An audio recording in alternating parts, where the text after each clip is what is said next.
마태복음 18장 1절부터 10절까지 한 절씩 교독하겠습니다. 그때 제자들이 예수께 나와 이르되 천국에서는 누가 크니이까?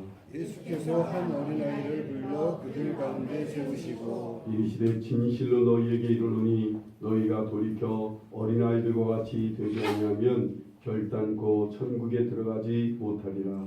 그러므로 누구든지 이 어린아이와 같이 자기를 바치는 사람이 천국에서 큰 자니라. 또 누구든지 내 이름으로 이런 어린아이 하나를 영접하면 곧 나를 영접함이니 누구든지 나를 믿는 자 중 하나를 실족하게 하며 차라리 연자 맷들이 그 목에 달려서 깊은 바다에 빠뜨려주는 것이 나으니라. 실족하게 하는 일들이 있음으로 말미암아 세상에 화가 있도다. 실족하게 하는 일이 없을 수는 없으나 실족하게 하는 그 사람에게는 화가 있도다. 만일 내 손이나 내 발이 나를 범죄하게 하거든 찢어내버리라. 장애인이나 발이 저는 자로 영생에 들어가는 것이 두 손과 두 발을 가지고 영원한 불에 던져지는 것보다 나으리라. 만일 내 눈이 너를 범죄하게 하거든 빼어내버리라. 한 눈으로 영생에 들어가는 것이 두 눈을 가지고 지옥불에 던져지는 것보다 나으니라. 삼가 이 작은 자 중에 하나도 없이 여기지 말라. 너희에게 말하노니 그들의 천사들이 하늘에서 하늘에 계신 내 아버지의 얼굴을 항상 배웁니다. 아멘. 우리 어린이들이 나와서 특송해 주셨습니다.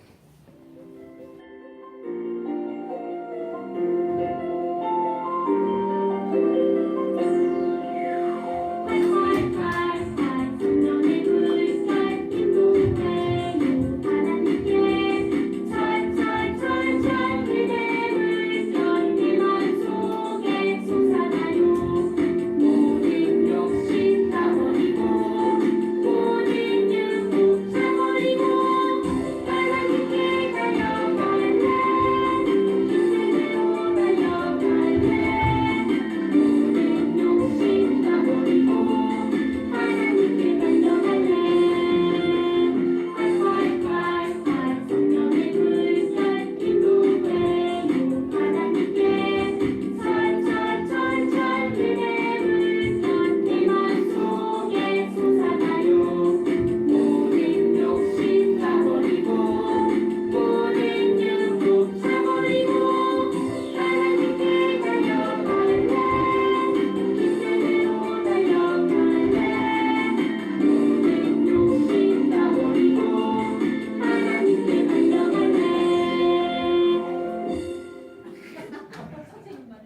오늘은 어린이주일이죠. 어떤 사람은 말합니다. 이 어린이날이 어제잖아요. 어린이날이 있는데 굳이 교회에서까지 어린이주일을 지킬 필요가 있느냐라고 생각하는 사람이 있어요. 그러면 만약에 어린이주일이라고 있으면 광복절 날에 있으면 광복주일도 있어야 되고 추석 때가 되면 추석주일도 있어야 되고 왜 그런데 왜 1년 12달 중에 하필이면 어린이날이 있는데도 어린이주일을 지키고 왜 어버이주일을 지키고 왜 그래야 될까요? 왜 5월 달에 들어서만 어린이주일, 어버이주일, 가정, 부부주일 왜 지키는 필요가 뭐가 있을까요? 분명히 있어요. 예수님께서 어린이에 대한 말씀을 아주 중요하게 다루셨어요. 세상에서의 어린이날처럼 그런 어린이날이 아니라 우리 모두에게 어린이같이 어린이처럼 되라고 주님 말씀하셨어요. 아버지나 부모님, 어버이나 부부나 가정에 대해서도 하나님께서는 아주 중요하게 다루셨어요. 무엇보다도 이 천국과 직결이 되고 천국과 가장 중요하게 긴밀하게 연결되어 있는 게 가정이에요. 어린아이들이기도 하고 부부이기도 하고 가정 전체가 천국과 아주 긴밀하게 연결이 되어 있다. 오늘 말씀이 아주 매우 중요한 말씀을 하셔요. 어린이에 대한 말씀이 아니에요. 오늘 우리 모두를 향해 주시는 하나님의 말씀인 거예요.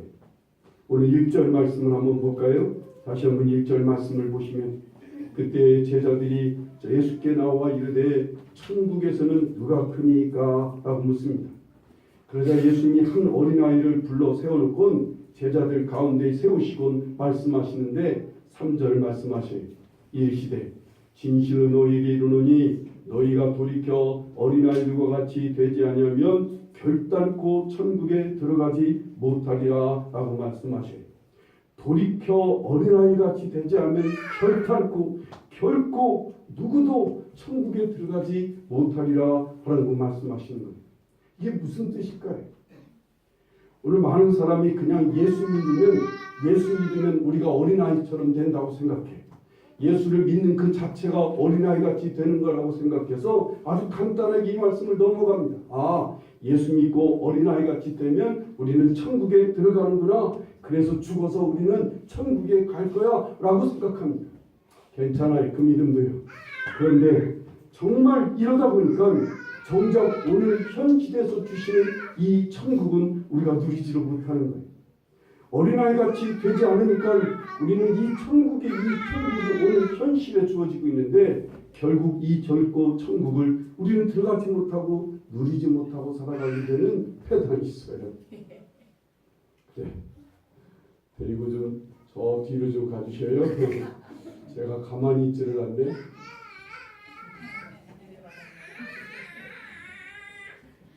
오늘 어린이 주일이라 특별히 봐줍니다. 어쨌든요. 예수님이 오셔서 하신 이 첫 번째 말씀도 그래요. 회개하라. 천국이 가까이 왔느니라 말씀합니다. 좀 더 이것을 좀 더 자세하게 마가복음 1장 14절에 이렇게 말씀합니다. 가라사대 때가 찼고 하나님 나라가 가까이 왔으니 회개하고 복음을 믿으라 라고 말씀하셔요. 오늘 여기 회개하는 것이 뭐예요? 오늘 여기 3절 말씀에 돌이키는 것이라 그렇게 말씀합니다. 돌이키는 것은 뭘 말할까요? 자기가 죄를 지은 것을 잘못했다고 인정하고 그것을 또한 잘못에 대해서 하나님께 용서를 빌면 이게 회개하는 것일까요? 아니에요. 이건 뉘우치는 거예요. 이건 회개가 아니에요. 이건 돌이키는 게 아니에요. 돌이키는 것은 회개라는 것은 내가 예수 그리스도를 믿었으면 이제 내가 주님 앞으로 하나님께서 주시는 눈과 하나님의 마음과 하나님의 뜻을 받아들이는 거예요. 이제 내 눈으로 보는 게 아니라 하나님의 눈으로 보는 거예요. 내 마음으로 사는 게 아니라 하나님의 마음으로 사는 거예요. 내 뜻대로 사는 게 아니라 하나님의 뜻대로 살기를 받아들이는 거예요. 이게 돌이키는 거예요. 이게 회개하는 거예요. 그것이 어린아이같이 되는 거예요. 하나님의 시각, 하나님의 마음을 받아들여서 어린아이같이 되는 것, 이렇게 되는 거예요. 그렇게 되면 우리는 천국에 들어가게 되고, 그렇게 되지 않으면 결단코 천국에 들어가지 못하리라 라고 말씀하시는 거예요. 예수님을 믿어 우리가 구원을 받고 하나님의 자녀가 되어도 우린 천국에 들어가는 것이 아닌 거예요. 예수를 믿고 구원을 받는 거지, 예수님을 믿으면 우리가 구원을 받는 것이 자동적으로 천국에 들어가는 건 아니에요. 돌이켜 어린아이같이 되어야 한다는 게 우리 주님의 계속된 말씀이에요. 지난주의 말씀처럼요, 우리가 하나님 나라의 법을 따라, 우리가 천국의 법을 따라 살아야 현재의 천국도 누릴 수가 있을 뿐만 아니라 앞으로 죽어서 가는 천국도 누릴 수가 있는 거예요. 그게 예수 믿는 거예요. 내가 예수 그리스도를 나의 죄를 위해서 죽으신 분이라고 믿고 받아들여서 이제는 예수님의 뜻을 따라, 이제는 예수님의 마음을 받아들이고, 이제는 주님의 말씀을 받아들이며 주님을 따라 살아가는 것, 이게 바로 어린아이같이 되는 것이고, 이게 바로 천국의 법을 따라 사는 것이고, 이게 바로 천국의 자녀가 되는 거예요. 여러분, 이거 우리나라가 지금 이 구원 문제에 대해서 너무 잘못되게 가고 있어서 심각하게 지금 우리 고민하고 있습니다. 우리 성도들이 그냥 예수만 믿으면, 내가 어느 날 내가 예수가 믿습니다 라고만 하면 다 천국 간다고 믿고 있어요. 아니에요. 그게 예수 믿는 게 아니라니까요. 내가 예수님의 뜻을 따라 살아가야 돼요. 내가 예수님의 생각을 받아들이고, 예수님의 마음을 받아들이고, 예수님의 법을 따라서 살아가는 게, 이게 예수 믿는 거예요. 그것이 바로 어린아이같이 되는 거예요. 그게 바로 돌이키는 거예요. 그게 바로 천국의 자녀가 되는 거고, 그게 바로 천국으로 들어가는 거예요. 어떻게 되는 것이 그러면 어린아이같이 되는 걸까요? 4절 말씀에 중요한 힌트를 주셔요. 4절 말씀을 보시오. 그러므로 누구든지 이 어린아이와 같이 자기를 낮추는 사람이 천국에서 큰 자니라 라고 말씀합니다. 천국에서 큰 자는 어린아이같이 자기를 낮추는 사람이라, 그 말입니다. 하나님 나라 안에서 크고 작은 것을 결정하는 척도가 뭐예요? 그가 얼마나 자기를 낮추는가요? 얼마나 그가 낮아진 삶을 사느냐? 이게 바로 천국의 삶을 결정하는 거예요. 주님께서 그래서요, 마태복음 20장 27절에 너희 중에 으뜸이 되고자 하는 자는 너희의 종이 되어야 하리라 주님 말씀하십니다. 그게 바로 천국의 사람들이 사는 방법이에요. 그게 바로 천국의 사람들이 낮아지는 거예요. 그게 어린아이같이 되는 거예요. 그러면 어떻게 하는 것이 자기를 낮추는 것일까요? 거기에 대해서도 주님께서는 아주 귀한 힌트를 또 주십니다. 그 다음 절 5절 말씀이에요. 또 누구든지 내 이름으로 이런 어린아이 하나를 영접하면 곧 나를 영접함이니라고 말합니다. 이런 어린아이 하나를 영접하는 것이 주님을 영접하는 것이라고 하시면서 6절 말씀입니다. 누구든지 나를 믿는 이 작은 자 중 하나를 실족하게 하면 차라리 연자맷돌이 그 목에 달려서 깊은 바다에 빠뜨려지는 것이 나으니라 라고 말씀합니다.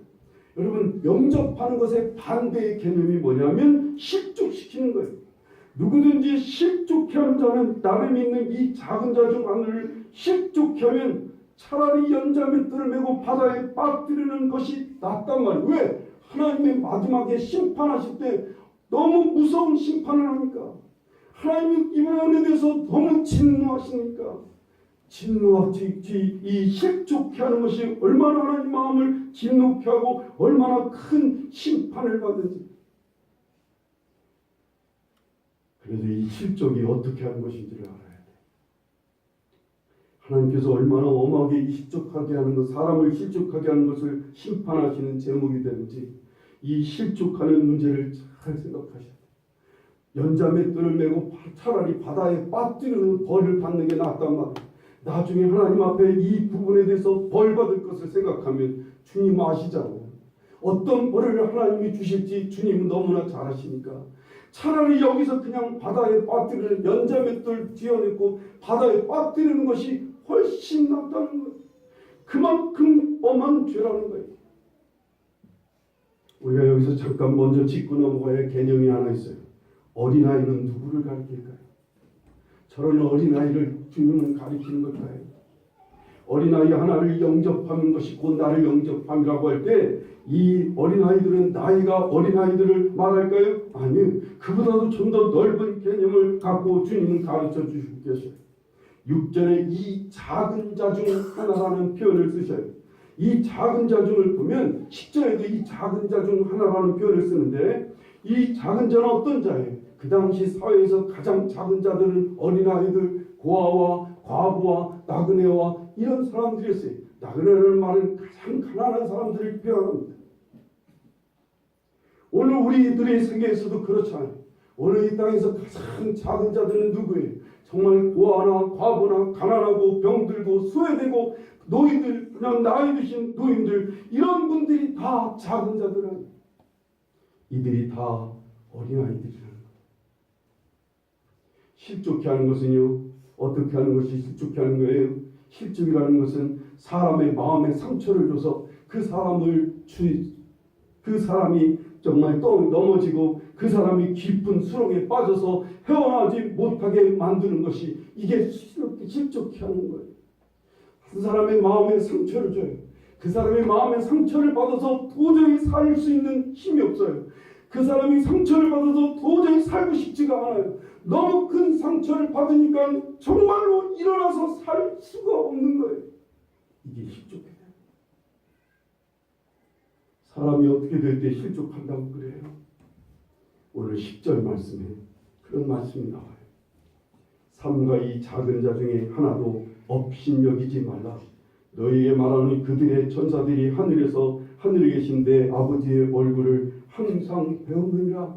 이 작은 자 중 하나를 업신여기지 말래요. 실족하는 것은 어떨 때 실족하느냐면 사람을 업신여길 때 그 사람이 실족하는 거예요. 그렇다면 영접이라는 건 뭐예요? 그 사람이 이 반대의 개념이 업신여기는 게 아니라 사람을 존중하고 귀하게 여기고 높여주는 거, 이것이 영접하는 거예요. 똑같이 대접을 받아도요, 어떤 사람이 대접을 했는데 아주 기분이 상해요. 어떤 사람이 나를 대접했는데 무시당한 것 같고 업신여긴 것 같고 정말 소홀하고 이런 대접을 받으면 매우 대접을 받으면서도 불쾌해요. 근데 어떤 사람의 대접은 그냥 별거 아닌 것 같은데도 얼마나 그 대접을 받을 때 마음이 기쁘고 용기가 나고 위로가 되고 정말 격려가 되고 크게 존중받은 느낌이 들어서 매우 기분이 좋을 때가 있어요. 이게 영접하는 거예요.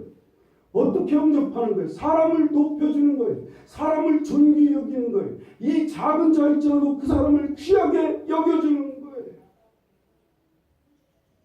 오늘 말씀을 그래서 간단히 정리하면 이런 거예요. 어린아이와 같이 되지 않을 때는 천국에 들어갈 수 없다는 거예요. 그렇다면 어떻게 하면 우리가 어린아이 같이 되는 거예요? 이 작은 소자 중 하나를 귀히 여기고 존중하고 높여줌으로 그를 영접해서 자신을 낮추는 사람이 천국에 들어가 천국에서 큰 자가 된다는 거예요. 오늘 현재에서 주님이 주시는 이 천국을 누릴 수가 있는 거예요. 이런 자는 천국에 이미 들어가서 살 수가 있어요. 이 반대의 개념이 지옥인 거예요. 지옥 같은 가정이 있고요. 지옥 같은 교회가 있고요. 지옥 같은 나라가 되는 길은요, 어떻게 되는 거예요? 서로 큰 자가 되려고 스스로를 높이고 스스로 자랑하고 스스로 작은 자들을 높여 작은 자들을 짓밟고 그리고 작고 큰 자를 구별해서 서로 업신여기고 서로 소홀히 여기고 이런 나라, 이런 교회, 이런 가정, 자기보다도 정말 자기보다도 작은 자는 업신여기고 스스로 사람들을 구별하고 스스로 사람들을 줄 세우고 이렇게 하는 것이 지옥 같은 가정이고 지옥 같은 교회고 지옥 같은 나라가 되는 거예요. 오늘 이 나라가 지금 이 심각한 상황, 우린 지옥의 한가운데서 지금 살고 있어요. 오늘 이 나라의 교육의 목표는 사회 전반이 나타나는 현상도 마찬가지예요. 지옥을 지향하고 지옥 같은 나라가 되고 있는 그런 상황이에요. 사람을 외모로 판단해요. 가진 것으로 사람을 판단하고 구별해요. 힘이 있느냐 없느냐로 사람을 업신여기고 사람을 짓밟아요. 학벌로, 직업으로, 그런 나이로 서로를 비울, 서로를 누르고 서로 비교하고 온 나라가 서로 비교하고 업신여기고 왕따시키고 갑질하는 일이 이 땅에 지금 가득 차 있어요.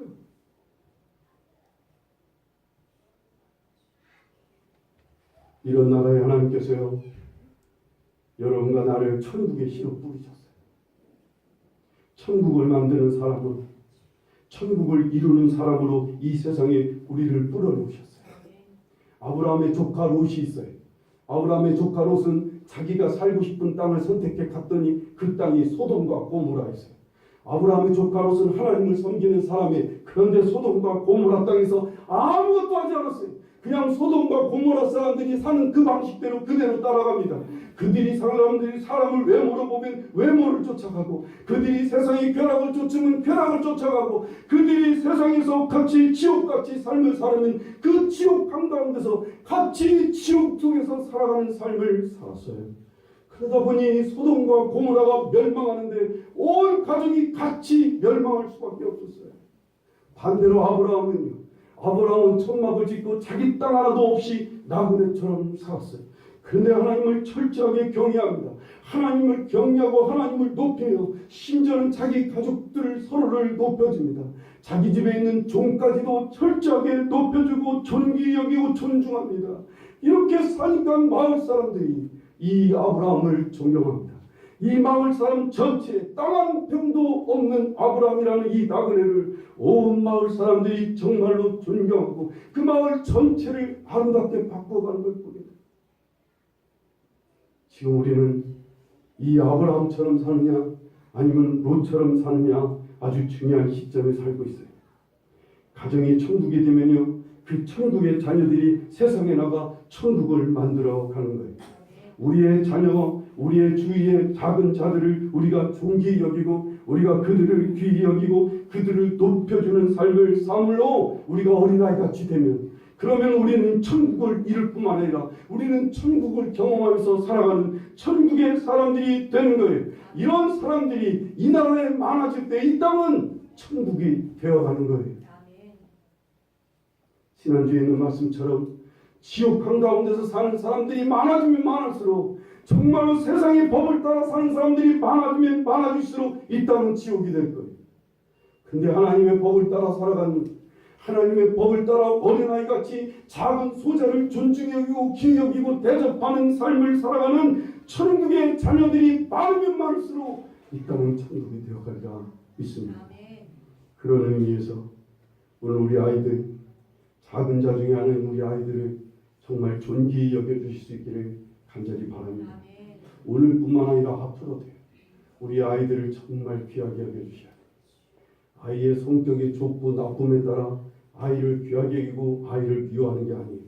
아이가 예쁘고 좋지 예쁘지 않던 것으로 구별해서는 안 돼요. 아이가 공부를 잘하고 못하고를 따라 아이를 구별해서도 안 돼요. 아이는 아이인 이상, 아이는 하나님의 백성, 하나님의 자녀이고 하나님의 형상을 따라 지음받은 아이에게 어떤 아이든 귀한 거예요. 아이를요 정말 업신여기지 말아야 됩니다. 아이에게 상처를 입히고 아이에게 아프게 하고 아이를 멸시하거나 장난스럽게 대해서 아이를 깎아내리는 일이 없도록 하시오. 아이들을 지키는 천사들을 화나게 하지 마세요. 오늘 10절 말씀에 보면 10절 말씀 다시 한번 볼까요? 10절 말씀에 보면 삼가 이 작은 자 중에 하나도 업신여기지 말라. 너에게 말하노니 그들의 천사들이 하늘에서 하늘에 계신 내 아버지의 얼굴을 항상 배우느니라. 우리 아이들에게도 천사가 있고 여러분에게도 천사가 있고 이 땅의 모든 사람들에게는 천사들이 있어요. 그 천사들이 하나님 앞에 가서 이르는다고요. 저 사람이 당신이 지은 이 귀한 사람을 업신여겼다고 이렇게 하나님 앞에 막 일러갈 거예요. 하나님이 얼마나 화가 나시겠어요. 알았다, 내가 나중에 당당히 갚아주마 이러실지 모른다고요. 더구나 아이를 기르는 우리 부모들을 여러분들이 귀히 여겨주셔야 돼요. 작은 소자들을 정말로 천사처럼 대접하며 영접하며 아이들을 키우느라고 수고하는 엄마 아빠들을 여러분들이 격려해 주셔야 되고 여러분들이 지켜주셔야 되고 여러분들이 인정해 주시는 거예요. 이건 작은 소자를 대접하는 아주 중요한 일이기도 합니다. 우리가 예수 믿고 하나님의 자녀가 되고 구원받았으면 이제 주님의 뜻대로 살아서 어린아이같이 되는 거예요. 어린아이같이 이 땅의 작은 소자들을 외모로 판단하지 아니하고 가진 것으로 지식과 권세로 업신여김받는 이런 사람들을 존중히 여기는 거예요. 존귀히 여겨주시는 거예요. 이들을 정말 높여주고 이들을 대접해주는 거예요. 이게 바로 천국을 만드는 천국의 백성인 것을 믿으시기 바랍니다. 이 일에 여러분들이 쓰임받기를 간절히 바랍니다. 주님이 이런 일을 하도록 우리 여러분들을 이끌어 가실 거예요. 너희는 먼저 그 나라와 그 의를 구하라. 그래야 이 모든 것을 너희에게 더하시리라. 우리에게 하나님은 여러분에게 지식과 정치와 명철과 재산과 모든 것을 주신 이유가 그 나라와 그 의를 구하라는 거예요. 하나님의 나라를 구하며 살아가는 거예요. 하나님 나라를 구하는 사람은 어떤 사람이에요? 작은 소자를 영접하고 대접해주며 살아가는 사람인 거예요. 작은 소자일지라도 존귀히 여기고 귀히 여겨주고 높여주는 삶을 살아가는 게 하나님 나라를 이뤄가는 사람인 거예요. 그 가운데 있기를 간절히 바랍니다. 오늘 이 시간 이후에 우리 아이들을 축복할 겁니다. 여러분 정말 아이를 귀히 여기는 마음으로 정말로 존귀히 여기고 아름답게 여기는 마음으로 아이를 축복할 때 함께 같이 동참해 주실 수 있기를 바라요. 소중히 여기는 마음으로 아이들을 축복해 주시고 우리 나가서 이 아이들뿐만 아니라 이 땅의 작은 소자들을 진정으로 귀히 여겨주고 대접해 줄 수 있기를 바랍니다. 세상의 모든 사람들을 귀히 여기는 게 하나님 뜻이긴 하지만 우리는 그렇게 할 수는 없어요. 내 앞에 있는 사람만 귀히 여기면 된다고. 내가 만나는 사람만 귀히 여기자. 내가 접촉하는 사람만 소중히 여기는 일에 힘쓰자고요. 주님의 도움을 구해서 주님의 마음으로 내 마음 같아서는 사람같이 보이지 않아요. 내 생각 같아서는 쳐다보기도 싫어요. 그러나 주님의 마음으로 주님의 생각으로 하나님이 지으신 귀한 사람이라고 여기고 그를 소중히 여기고 그를 귀히 여겨주는 삶을 살아가는 진짜 진실한 하나님의 사람들이 되실 수 있기를 간절히 축원합니다.